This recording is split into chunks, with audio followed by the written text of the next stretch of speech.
Hello everyone, welcome back. This is Iggy for Iggy's Toy Parade and Soldier Review. And today we're going to look at some Afrika Korp figures by Ultimate Soldier. Now these Ultimate Soldier figures were produced in the early 2000s and they were available at places such as Target, Walmart, and Toys R Us. I'm not sure if smaller toy stores had them, but I know those three did. Now, these are fun figures. I really like these. The poses are really great. There are some problems with the figure, and we'll get into that a little later. But right now, let's talk about the action poses. And you can see here, we have some great things to look at. For instance, this one here, I like the way he's leaning the way you would if you were running. Now, a problem with a lot of toy soldiers is it doesn't look natural the way they are running. And you can see here that this one is really well done. He's leaning a little bit to the side as you would expect if you were running over uneven ground, or even just running naturally on a track. You might lean a little bit like that when you first started running. This pose here, another running pose, some great animation. He's holding an MP 40, or is that a 38? I know that the MP 40 and MP 38 look almost identical, but there is a difference in the stamping of the metal. And right now, I can't remember what that difference is. I think they simplified the 1940 to make it easier to manufacture. This soldier in a prone position firing an MG34. I like those two rocks in the front there. That's really cool. And here is a really nice detail on this. Two canteens. That's something you would expect in the desert environment, is that they would carry an extra canteen. You can see he's got his E-tool and a bayonet. Not sure why a machine gunner would have that, but maybe that's in lieu of having a knife. I'm not sure. You can see that they're all dressed in these khaki uniforms with the pith helmet, tropical helmet.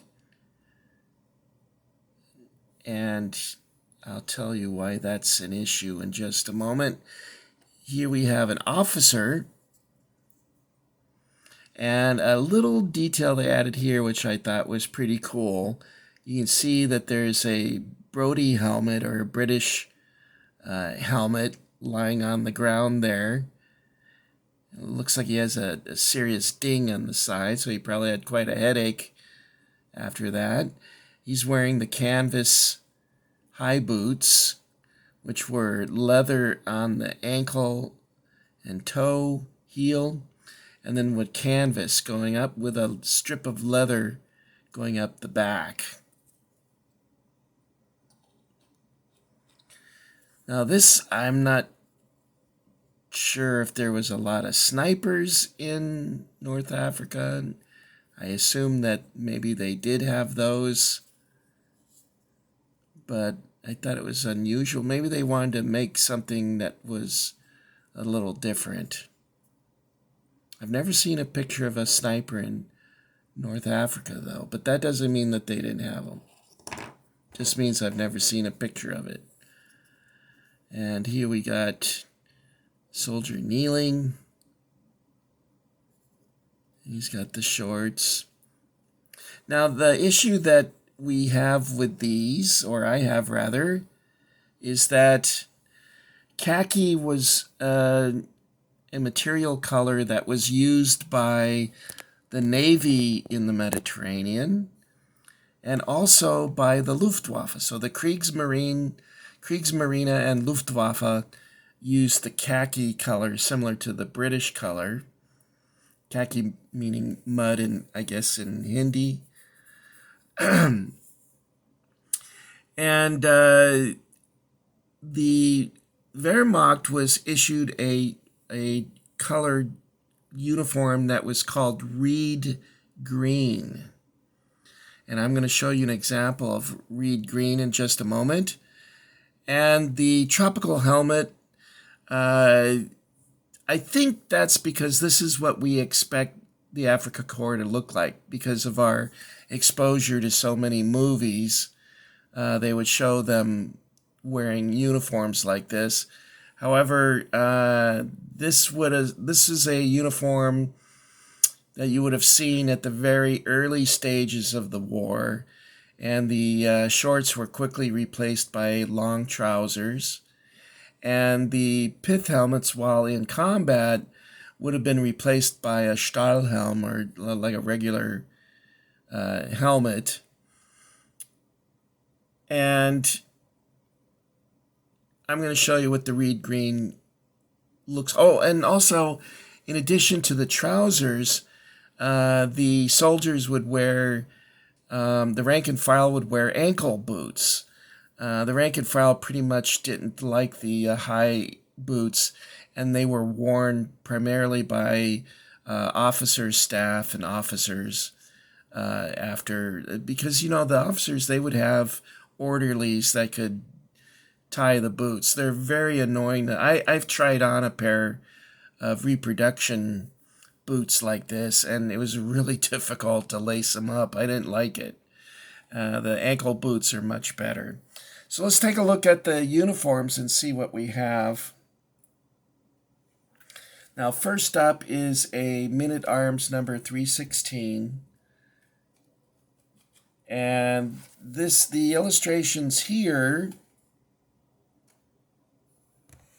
are done by an artist. From what I can tell, they said that he, in his bio, that he was self-taught, which in that case is pretty impressive.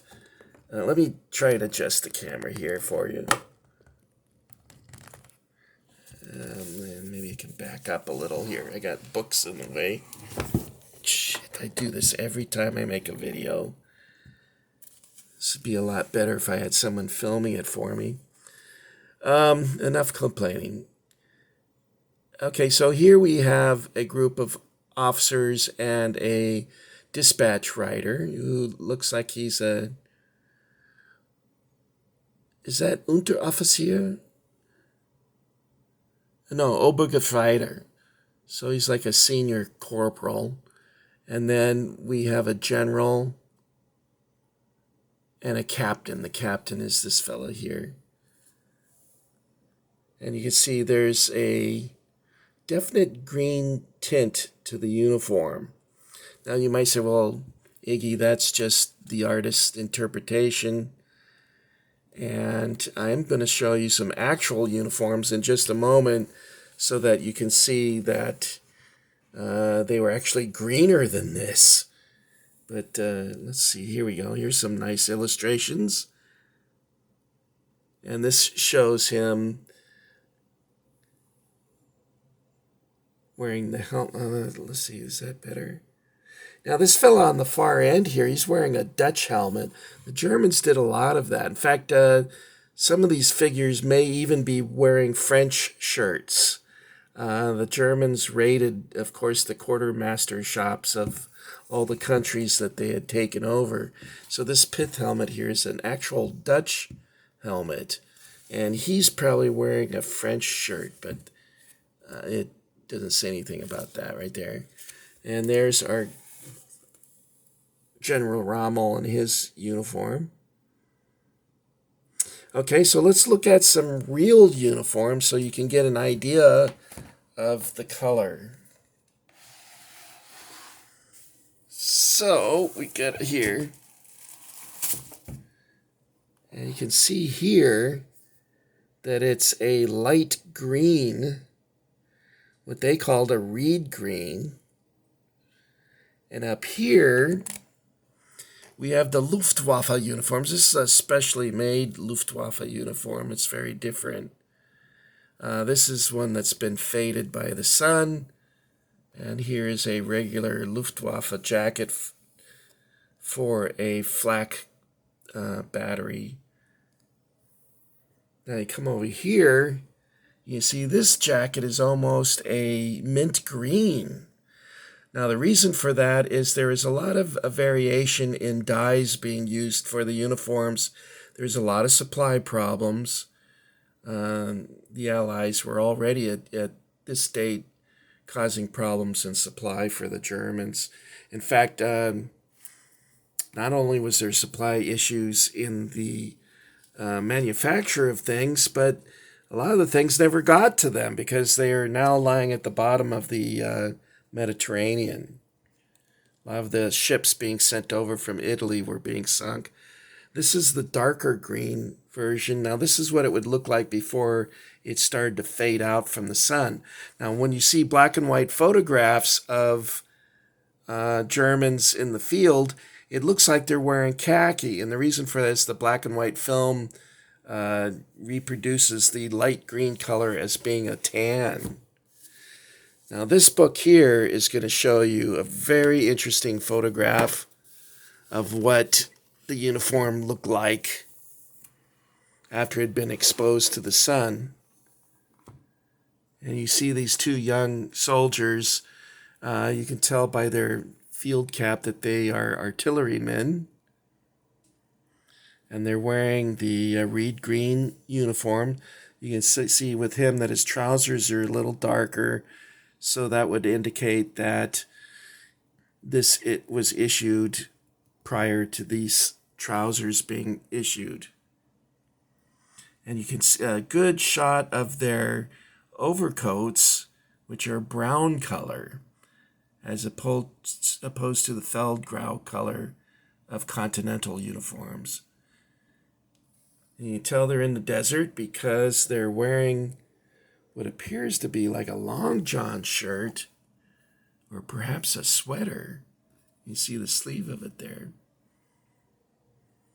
All right, so now let's take a look at something else that was issued in 2004 by Ultimate Soldier, and that's this set right here. This is Series 5 of the German Infantry series by Ultimate Soldier. Let me get these books out of the way. There we go. And back it up so you can see all the details. And again, a couple of these figures are wearing trousers, but they have them wearing regular jack boots, which I thought was strange. Let's see if you can see that. It's a little bit of reflection off of the plastic. But these figures, I'd take them out. But I've taken this one of these out of the package, and it was very difficult to get it all back in together again. But there's Rommel, and there he is again. You can see if we can get the two of them together there. There you go. That's a pretty good... I would have spread his legs a little bit, like that's what he said. See how he's standing with his... I would have posed him like this here. But, that's nitpicky stuff. Overall, I enjoy the figures. If you don't have them, I would recommend that you buy them. You noticed here that he's wearing his Continental cap. That was quite common for the general officers to do. But many of the officers in Africa wore a overseas cap or the field cap. And their caps would have aluminum piping along the seams, I guess. So here we have a... I'm not quite sure why he's on cobblestones. This second figure here, he's standing on cobblestones. This one has a bucket in front of him. I'm not sure the usefulness of a bucket in the desert.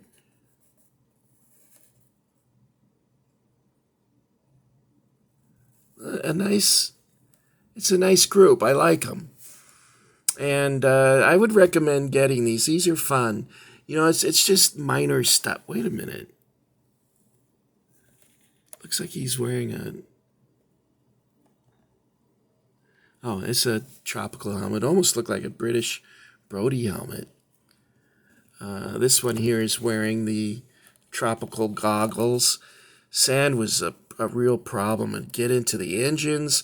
They had a lot of mechanical failures with their tanks when they first got to Afrika, and they had to redesign their filters for the engine because dust and sand were a constant problem for them.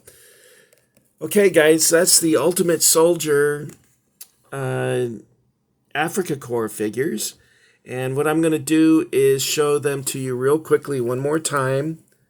Give you a close-up. This guy, apparently has been shot.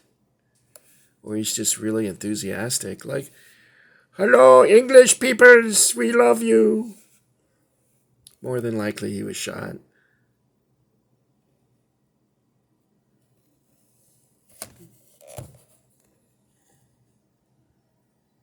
There you go. A lot of reflection off of the plastic. I apologize for that. Okay, let's take a look at these guys once more. There we are.